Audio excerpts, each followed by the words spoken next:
Chapter 9. So for the last few nights, Tim and me have been trying to keep track of that speedster you beat up a couple days ago. You can probably imagine trying to follow the movements of a guy who can zip through the city faster than we can drive would be a bit of a pain. Have you found him? Cassandra asked. We think so. Little hard to fight a guy who moves faster than security can get a good look at him, but we have a few good guesses at least. We have 2 blurry clips of him running through the Gotham Merchant's Bank, but he left without taking anything. Probably got as far as the vault and realized he wasn't strong enough to bust it down. Why would he come back? Dunno, but if he does, we want to ambush him when he turns up. The elevator gave a ding, and the 2 stepped out into the bunker. It was a far cry from Bruce's design. A large open space. The lights were bright enough to give the room a sterile look. Batarangs, staves, and other manners of weapons lined the tables along the walls. 2 black cycles decorated with red or purple and multiple costumes worn by mannequins lined the other end of the room. It felt more like a garage than a cave. Tim was out with Connor trying to piece together Draken's location, and Damien was forced to take a night off via message from Bruce. That left Cassandra and Stephanie watching out for another attack by Slipstream. I'm not saying Gotham isn't crazy, but don't take the speedsters trying to rob banks over the other weird stuff like religious cultists and Joker trying to take hostages and stuff, Stephanie said. Agreed. As Stephanie went to retrieve her costume, Cassandra pulled off her backpack to pull on hers. In the middle of the action, she felt a buzz in her pocket. She slipped out her cell phone, opened her text messages, and frowned. Staff? She called over. What does this mean? As she asked the question, the phone buzzed a second time. Stephanie called, Hang on a second, I'm half naked over here. Let me get my bottom layer on. Cassandra stared at the messages. The first one said, Did something dumb. The second said, Please don't hate me. Confused and worried, Cassandra considered a few responses and started to type when a third message came in. This one a photograph. Cassandra had to study it for a few seconds to figure out exactly what was being referenced. And when she did, it made her wince with discomfort. Okay, what's up? Stephanie stepped out in the suit's undermost layer, which visually amounted to a short, black and purple bodysuit. She leaned over to look at Cassandra's phone and uttered a bemused laugh. Well, guess she finally went through with it. The image was a photo Sadie shot selfie style. Given the natural light, it might have been taken an hour or 2 before. She wore a satisfied little smirk on her face. It took both women a moment or 2 to notice, but once they did, it felt obvious. The skin over her right eye was swollen and red, because a pair of tiny cobalt marks that denoted a piercing sat above one of her green eyes. Cassandra swallowed. Finally went through with it? Oh yeah, she's been talking about doing a couple of those since middle school. Eyebrows, nose, tongue, whatever. Stephanie tapped the faint scars on her earlobes. She never made it any further than earrings when we were both at a friend's birthday party, but she's an adult now. When she noted Cassandra's silence, she asked, Hey, you okay? It's weird, Cassandra said. Stephanie frowned. I mean, I wouldn't have it done, but it isn't weird. Plenty of people do stuff like that. I know, Cassandra groaned. Didn't know. Would have said something. The frown on Stephanie's face deepened. Wait, what? Like, try talking her out of it? Cassie, that's not your decision. The reaction put Cassandra on the defensive. She's my girlfriend. Yeah, but it's still not your decision. Stephanie folded her arms. Why are you so freaked out about this? Cassandra grasped for an explanation. A couple came to mind, and maybe she could have even articulated them. Because I liked her eyes how they were. Or, because now she's different from how I fell in love with her. Or, more abstractly, because I already struggle to find people attractive. Don't like one of the people I feel it for changing something. But she sensed Stephanie wouldn't accept any of those answers, so she just said, Don't know. Well, look, you don't have to love the piercing, but if you don't want to go from this thing is weird to now my relationship is weird, you should probably keep that to yourself. You can't take those out for a couple weeks anyway, it risks infection. With another wince, Cassandra said, Weeks? Focus, Cassie. Weeks isn't the right concern here. Infection is, Stephanie said. Just, I don't know, text her back a smiley face and a hope it doesn't hurt or something. Further objections came to Cassandra's mind. Stephanie's sudden harshness on this seemed strange. But she bit her lip to keep them from coming out, and, as recommended, just texted back a smiley face, and hope it doesn't hurt, before she pushed her feelings to the back of her head and finished changing into her uniform.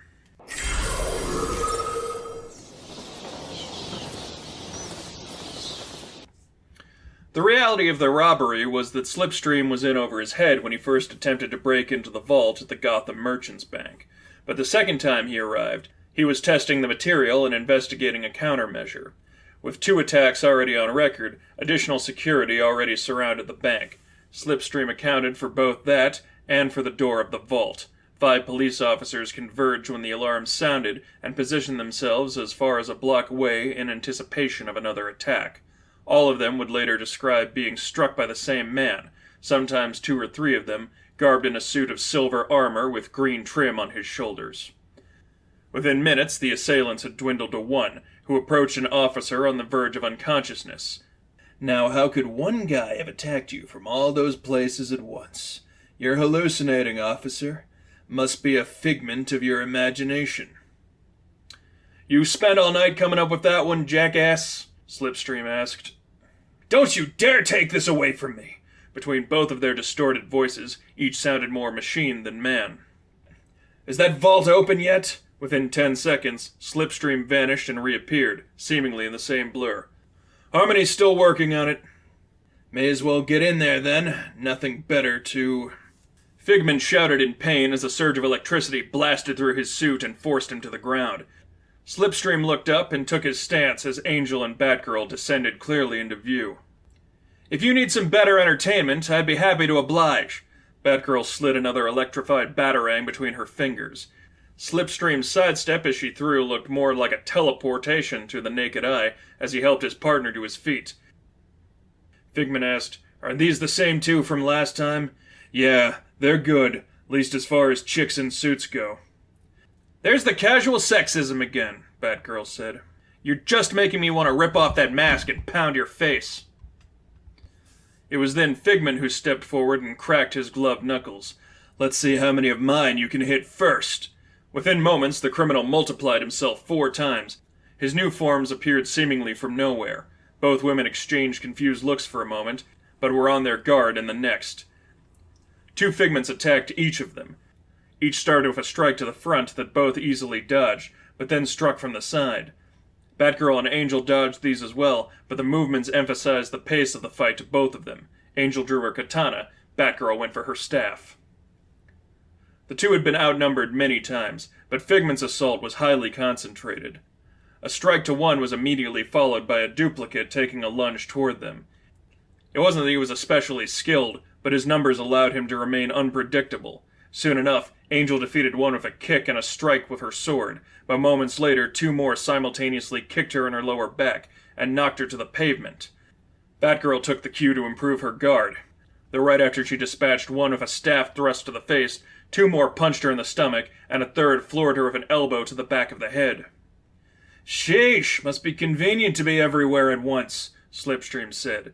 As he spoke, another Figment appeared behind him and slapped him in the back of the head. "Ow! What the hell?"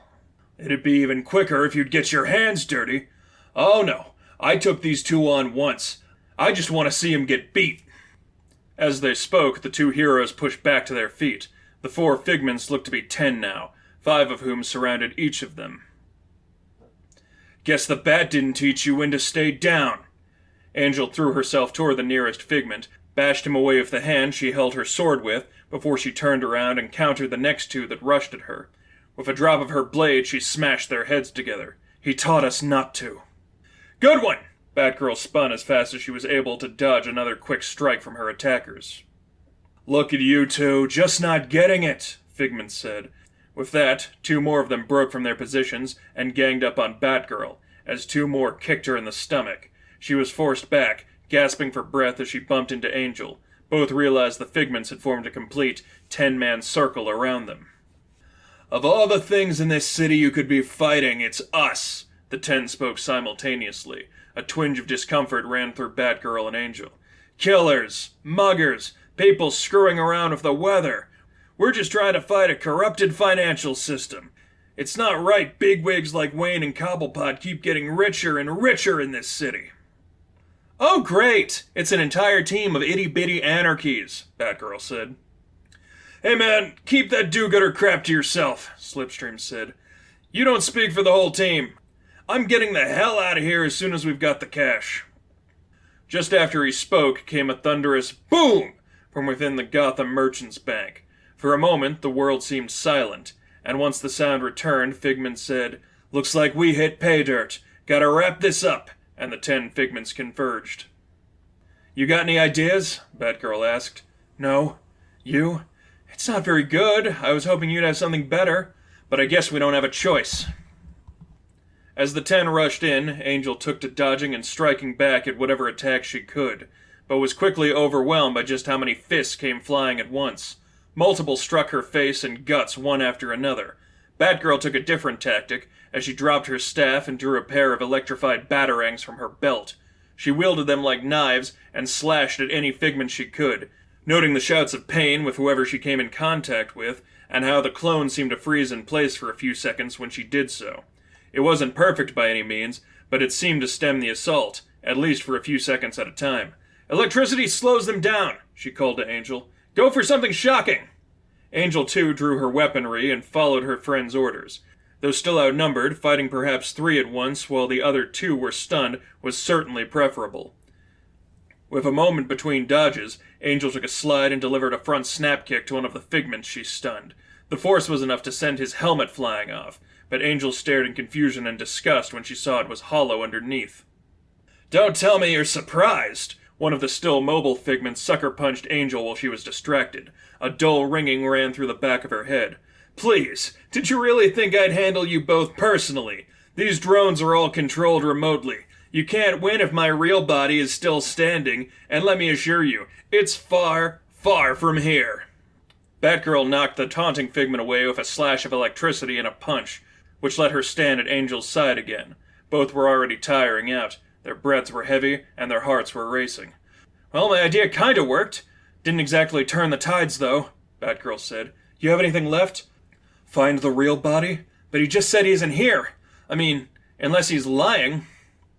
The 10 Figments rushed toward the heroes again, and forced their conversation to come to an abrupt stop. A moment later, however, they too came to an abrupt stop. Who the hell are you?" Figment said, to seemingly no one in particular. "Who the hell is who?" Slipstream said. "Damn it, Slip! Looks like the homeowner came back." There was a gasp from each of the Figments, as every eye looked on in confusion. Then a shout of pain. "What's your problem, kid?" Figment! Figment! Talk to me, man!" Slipstream shouted. "What's going on?" "Seriously," Batgirl said. "What is going on?" "I said I'd get out!" Figment's voice became increasingly shaky and frantic. "What are you... Stop! Don't!" 2 noises came next. A shatter of glass, and a blood-curdling scream. Across the street, a body came careening out the 7th floor window of a run-down old apartment. A final Figment, dressed like the rest, flailed helplessly as he headed for the ground. Angel knew she couldn't do anything to assist him, but in that moment it didn't matter. She ran toward him, fast as she could. Another Figment punched through a window on the 3rd floor and extended his hand to catch the other, but lost his grip within a moment. It was enough to at least slow the first one's fall, but when he did finally hit the ground, the bone cracking was audible, and he let out a last howl before he fell unconscious. The rest of the Figments disappeared as Angel made it to him, heart racing, and pulled off his helmet to listen for breaths. She uttered a silent, "Thank you," when she heard them. "What the hell just happened?" There came another voice from the bank. Its owner ran to join the still-frozen Slipstream. She wore a skin-tight black material, a pair of golden gauntlets, and goggles over her eyes. What little skin of hers was visible was brown, and in both hands she held sacks stuffed with bills. "Someone just decided to interfere," Slipstream said. Within 10 seconds he rushed into and out of the bank, his arm full of bundles. "Figment's down! We need to get out of here!" "What? We can take those too?" From a few blocks away, police sirens sounded. "They're not all I'm worried about," Slipstream said. "I'm running us out of here. We can't leave them behind. We don't have a choice!" The 2 of them disappeared in a wave of black and white motion before Batgirl could even shout, "Stop!" and instead had to mumble, "Damn it!" With the scene seemingly cleared, she walked over to Angel, who was pulling at Figment's helmet until it was free. His hair was short and brown. Braces covered his teeth. God, I think I might go to school with him. Batgirl shook her head. And the first guy was harassing the football team. Is everyone in Gotham you dressing up at night? She put a hand on Angel's shoulder. Is he gonna be alright? He's breathing. For now. He will need a doctor. Yeah, for sure. Batgirl turned toward the sirens. I'll see about getting an ambulance over. Say a prayer for me. Always.